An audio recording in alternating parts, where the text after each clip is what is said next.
Olá, bem-vindas e bem-vindos a mais uma videoaula da disciplina de Teoria Geral do Estado. E hoje trabalharemos o segundo elemento, ou o segundo componente do Estado moderno, que é o elemento do território. E antes de trabalharmos os primeiros aspectos desse fenômeno, território, eu só gostaria de relembrar um pouco em que momento da disciplina ou dos nossos estudos nós estamos inseridos. Lembrando que quando eu falo em elementos do Estado moderno, eu estou me referindo àqueles componentes que são fundamentais para que o poder político se organize na lógica moderna, ou seja, que se organize de uma maneira centralizada. E nós vemos essa maneira centralizada do poder político começando aí na Idade Moderna, historicamente falando, e numa outra configuração, mas ainda assim centralizado, na contemporaneidade. Os três elementos que são fundamentais para que esse poder se organize na lógica moderna são a ideia de nação, que nós já discutimos em vídeos anteriores, a ideia de território, que nós trabalharemos nesse vídeo e no próximo, e fechando essa temática, trabalharemos o fenômeno da soberania. Então, a ideia hoje, como disse no início desse vídeo, é trabalhar o tema do território. E para que possamos começar da melhor maneira possível, vamos definir o que é território. Então, pelo termo território, eu quero me referir ao espaço geográfico em que é exercido um determinado poder político. Poder político esse que incide sobre um determinado coletivo de pessoas, que podemos chamar de nação, a partir aí do século XIX, que recai sobre um coletivo de pessoas que está aí dentro de uma configuração territorial. Percebam que os três conceitos eles são sempre definidos de uma maneira articulada. O território, como eu disse há pouco para vocês, está vinculado ao espaço territorial em que é exercido esse poder político, mas eu não consigo pensar esse território sem pensar também soberania e sem pensar nação. Nesse primeiro vídeo, então, definido o território, eu gostaria de trabalhar com vocês dois aspectos. Primeiro, o surgimento histórico desse princípio da territorialidade. E o que eu chamo de princípio da territorialidade? É esse surgimento dessa compreensão acerca de um território em que é exercido esse poder político. E na segunda parte do vídeo, eu quero trabalhar com vocês as reverberações desse princípio da territorialidade. Começando por esse primeiro passo, esse movimento histórico, essa evolução histórica do princípio da territorialidade, nós podemos dividir essa história em três grandes momentos. Lembrando que o que eu vou falar, eu não estou contando a história de um grupo humano específico. O que eu vou reconstruir com vocês aqui historicamente está muito mais vinculado a um processo que geralmente as comunidades humanas passam. Repito, eu não vou dizer agora a história específica de um agrupamento humano, mas geralmente os agrupamentos humanos num todo percorrem o mesmo percurso até chegar no princípio da territorialidade. Pelo menos as comunidades humanas que estão dentro desse guarda-chuva do que chamamos de mundo ocidental, ou que tiveram essa trajetória ocidentalizada, digamos assim. Dentro dessa perspectiva, então, nós temos uma primeira fase, ou um primeiro momento, que é o momento do nomadismo.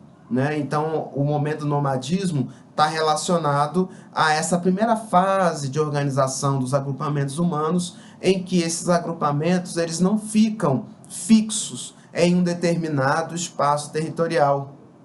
Até pela falta de domínio de tecnologias como, por exemplo, da agricultura, de moradia ou qualquer coisa do tipo, esses agrupamentos humanos eles ficavam muito à mercê da natureza.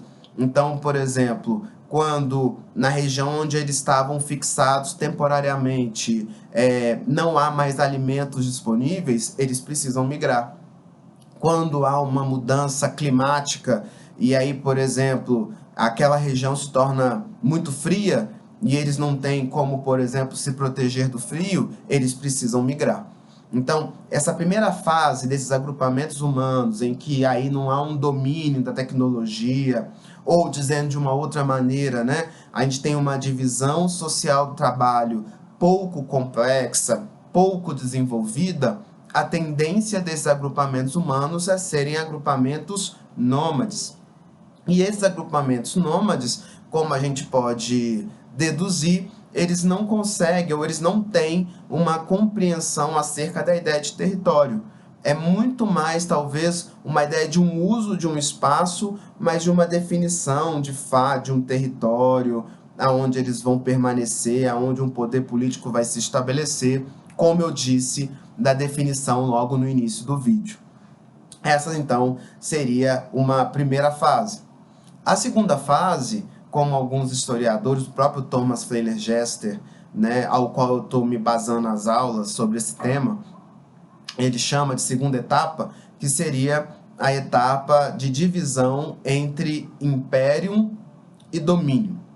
O que seria isso? Então, a primeira fase é do nomadismo, quando não se tem uma compreensão, uma percepção da ideia de territorialidade.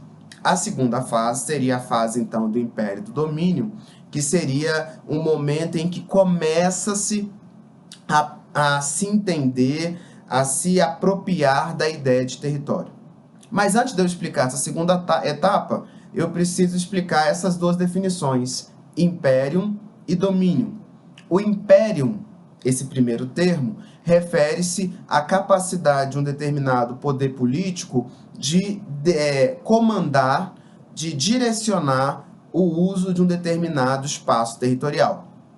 Então, quando eu penso, por exemplo, as comunidades nômades, que eu disse da primeira etapa, à medida que elas vão avançando na divisão social do trabalho, que elas vão, por exemplo, adquirindo conhecimento de tecnologias como da agricultura, essas comunidades humanas, elas vão deixando de ser nômades e passam a ser sedentárias.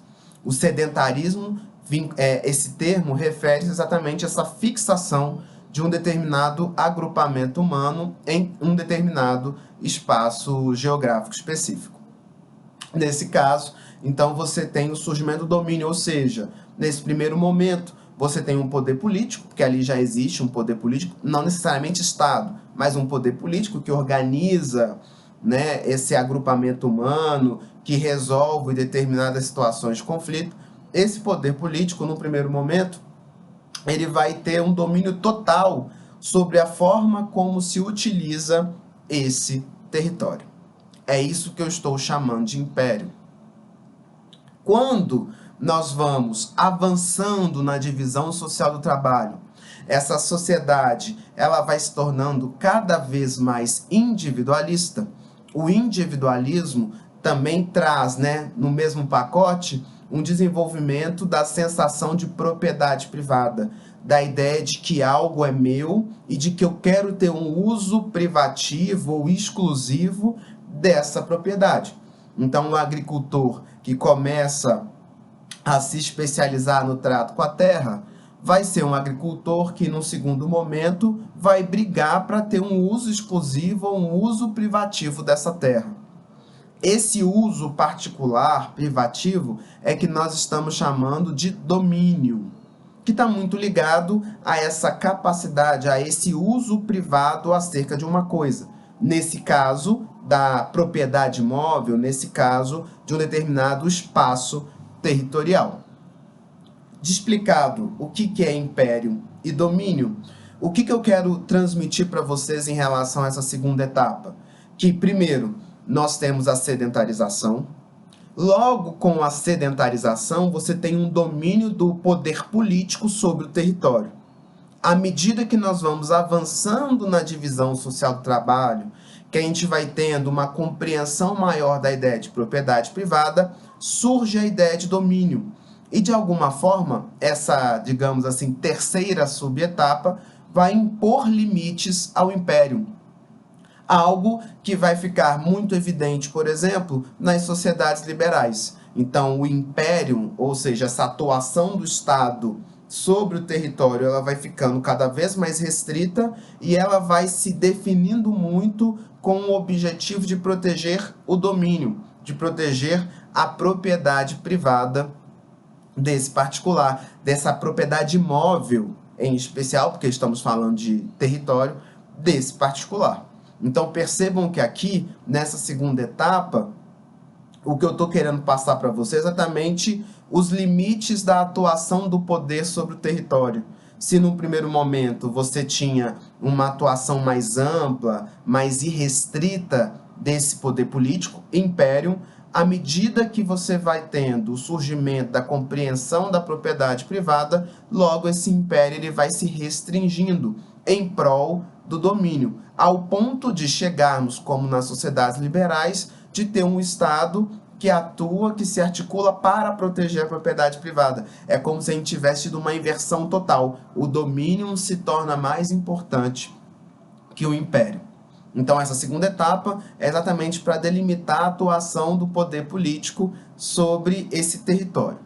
E a terceira fase, e aí voltando, né, a perspectiva para o olhar do Estado, para o olhar do poder político, a terceira perspectiva, ou a terceira fase desse histórico aí do princípio da territorialidade, está ligado à formalização do espaço territorial. Então, esse poder político que quer ser exercido em um determinado espaço territorial, esse poder político que quer ter essa autonomia de gestão do território. O que é necessário ser feito para que esse poder político ele possa ser exercido da maneira mais fluida possível, da maneira mais sem obstáculos possível? Uma necessidade que surge nesse momento é a formalização dos limites territoriais. E percebam que aí, quando eu falo em formalização dos limites territoriais, não basta eu formalizar para mim, mas eu preciso formalizar também em relação a outros poderes políticos. Então, quando a gente pensa, por exemplo, a América Latina, então tem o Brasil, mas tem os países que fazem divisão com o território brasileiro, por exemplo, a Argentina, Uruguai, o Chile. Então, para eu delimitar o meu território formalmente, para eu conseguir estruturar essa delimitação, eu preciso, de outro lado, negociar ou impor, como veremos mais para frente, a delimitação territorial. Mas percebam que, aí aqui, num primeiro momento, o que eu quero passar para vocês é isso, é que, num primeiro momento, nessa terceira fase histórica, surge a necessidade de limitar o território, porque delimitando o território eu também consigo delimitar os limites, os usos, as potencialidades do poder político. E os agrupamentos humanos, em sua história, vão encontrar várias maneiras, várias perspectivas de tentar delimitar de uma maneira mais consistente esse território. Eu cito aqui para vocês um exemplo, que é o exemplo que aconteceu na Europa. Então, a gente vai ter um documento jurídico extremamente importante chamado Tratado de Westfália, ou Paz de Westfália, ou Sistema de Westfália, seriam sinônimos. É um tratado, na verdade, são uma série de acordos que vão acontecer no século XVII, para ser mais específico, em 1648, e esse Tratado de Westfália ele vai ser a conclusão de um processo anterior que ficou conhecido como Guerra dos 30 Anos. Na Europa, nesse momento histórico, a gente ainda tem uma influência muito grande da igreja, e aí a gente vai ter, de um lado, católicos brigando com protestantes, o que incluía também monarquias católicas brigando, disputando, tensionando com monarquias protestantes. E uma das questões que eram discutidas não só era a supremacia do poder político, quem iria predominar, uma monarquia católica ou uma monarquia protestante. Esse era um dos objetivos da questão da Guerra dos 30 Anos, para ver quem conseguiria a hegemonia, mas também tínhamos um outro objetivo, que era de conquista de território. Então as nações, as coroas, né, as monarquias católicas queriam se expandir, e no mesmo sentido, as coroas protestantes também queriam se expandir territorialmente. Então percebam que aí existia, ao não ter uma formatação, uma delimitação mais consistente do território, isso prejudicava também o exercício do poder político. Até que essa guerra que durou 30 anos e era inesgotável, e percebam que a guerra, né, é um fenômeno extremamente custoso em vários níveis. É custoso para a sociedade, é custoso economicamente, é custoso porque muitas vidas são ceifadas, são eliminadas. Então isso gera uma série de prejuízos, né? Um gargalo aberto quando você mantém uma guerra durante muito tempo. E ao final de 30 anos de guerra, que é um período muito grande, a gente vai ver essas nações envolvidas nesses conflitos sentando e pactuando o Tratado de Westfália. Dentre outras coisas, o Tratado de Westfália foi uma ideia de formalizar juridicamente os limites territoriais de cada monarquia e, em consequência, formalizar também o poder ou os limites de atuação do poder político de cada uma dessas monarquias que pactuaram no Tratado de Westfália. Por que eu estou mencionando o Tratado de Westfália? Exatamente para dar um exemplo de como que acontece essa terceira etapa, essa terceira fase na história do princípio da territorialidade. Recapitulando, a primeira fase é do nomadismo, quando ainda não se tem uma compreensão da ideia de território. A segunda etapa, ela vem com a sedentarização, e aí surgem os fenômenos do império e do domínio, ou seja, no primeiro momento, é o poder político determinando como se usufrui, como se usa, né, um determinado território. E depois, com o surgimento da ideia de propriedade privada, esse império ele vai sendo limitado, ele vai sendo restringido pela concepção de domínio, isso pensando no âmbito interno. E a terceira fase, ela vai se dar no âmbito externo, quando se torna necessário criar um mecanismo mais consistente para delimitar o território de cada poder político. Porque delimitando o território de cada poder político, em última instância também estou viabilizando um exercício mais fluido, mais dinâmico, mais consistente do próprio poder político. E um exemplo disso que é muito importante para nós, que estamos aí construindo uma teoria do Estado ocidental, é o Tratado de Westfália, porque a partir dele nós temos aí uma delimitação mais formal, mais consistente do território e da limitação de exercício de cada poder político aí das nações envolvidas na Guerra dos 30 anos. Então esse é um primeiro ponto que eu gostaria de trabalhar com vocês nesse primeiro vídeo acerca do território, que é exatamente como se vai construindo uma concepção de território, ou também como se chama, de um princípio da territorialidade. Dito isso, eu passo aí para o segundo grande tema da nossa primeira videoaula sobre território, que está ligado a essas reverberações ou as consequências ou derivações de um princípio da territorialidade. Nessa segunda parte, o que eu quero entender com vocês? Ok, instituímos um princípio da territorialidade, qual que é o próximo passo? Ou qual que é o impacto disso para o Estado? Qual que é o impacto disso, em especial, para o direito? Percebam que um primeiro impacto que pode ser nomeado aqui nessa primeira fase, de alguma forma eu já mencionei na minha exposição nessa primeira parte do vídeo. Qual que é esse primeiro impacto? É exatamente limitar o exercício do poder político. Então, por exemplo, o poder político brasileiro, ele só vai incidir sobre o território brasileiro. O poder político brasileiro, ele não pode ser, ele não incide, né? Ele não pode ser exercido no território argentino, no território chileno, no território boliviano. O que garante e o que dá, né, os limites de atuação de cada poder político, como eu já disse e repito, é o próprio território. E isso nos leva a uma segunda característica. Qual segunda característica é essa? É exatamente colocar os limites de funcionamento e de implementação ou de concretização do direito, que é criado por esse poder político respectivo. Então, pensando a nossa realidade, o poder político brasileiro, reconhecido como soberano, é um poder político que pode construir o seu próprio ordenamento jurídico. ao construir esse próprio ordenamento jurídico, esse ordenamento ele vai incidir sobre o território brasileiro. Então, o direito brasileiro, né, ele não incide sobre o território argentino, venezuelano, colombiano. Por quê? Porque em cada território você vai ter o seu ordenamento jurídico respectivo. E o que permite que cada sociedade possa ter o seu ordenamento jurídico respectivo e ter esse ordenamento jurídico respeitado, repito, é o princípio da territorialidade.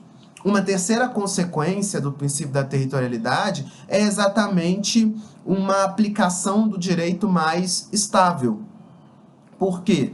Porque a aplicação do direito, e isso vocês podem perceber em qualquer ramo do direito que vocês estudarem dentro da esfera da dogmática, por exemplo, direito civil, direito penal, direito tributário, direito empresarial, todos esses ramos têm como um dos princípios basilares o princípio da territorialidade, ou seja, esse ramo do direito só vai ser aplicado no território brasileiro.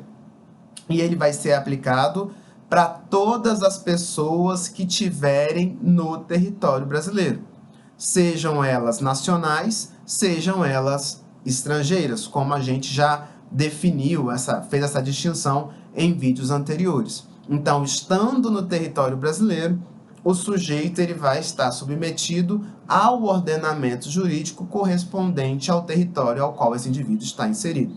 Repito, não importa se ele é nacional ou estrangeiro.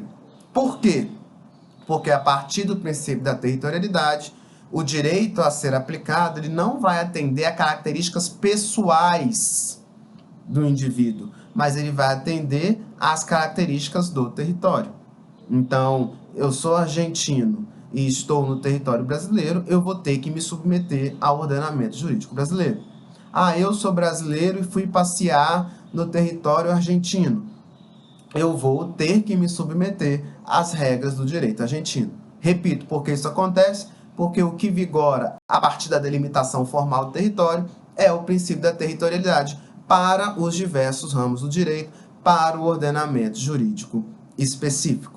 Existem exceções a isso? Existem exceções a isso, que é o que a gente chama de princípio da personalidade ou princípio da pessoalidade, que é quando o direito, ele não, ao ser aplicado, ele não respeita o princípio do território, mas ele vai se vincular a características da pessoa ao qual o direito busca incidir. Um exemplo disso seria a situação de ius sanguinis, que a gente já estudou em vídeos anteriores, ou seja, quando uma pessoa nasce de um ou ambos pais brasileiros, sendo que essa criança nasceu em território que não o brasileiro. E vimos que existem algumas situações que essa criança, mesmo nascendo no território estrangeiro, não será considerada estrangeira, mas sim nacional brasileira, nacional nata brasileira, não é? Mas isso aí, percebam, é uma exceção. A regra geral, quando a gente pensa em funcionamento do poder político e em aplicação do direito, é o princípio da territorialidade. Bom, gente, basicamente são essas as informações que eu gostaria de passar inicialmente acerca desse segundo elemento do Estado moderno que chamamos de território. Espero que a explicação tenha ficado a mais didática possível. Contudo, caso não tenha ficado, caso tenha sobrado alguma dúvida, eu peço para que vocês as anotem e que possamos aí nos encontrar nos fóruns, nas datas e horários que nós já estabelecemos, que lá é o espaço em que podemos aí solucionar dúvidas, promover debates, fazer reflexões sobre o que eu expus aqui nesta videoaula. Muito obrigado pela atenção e até o próximo vídeo.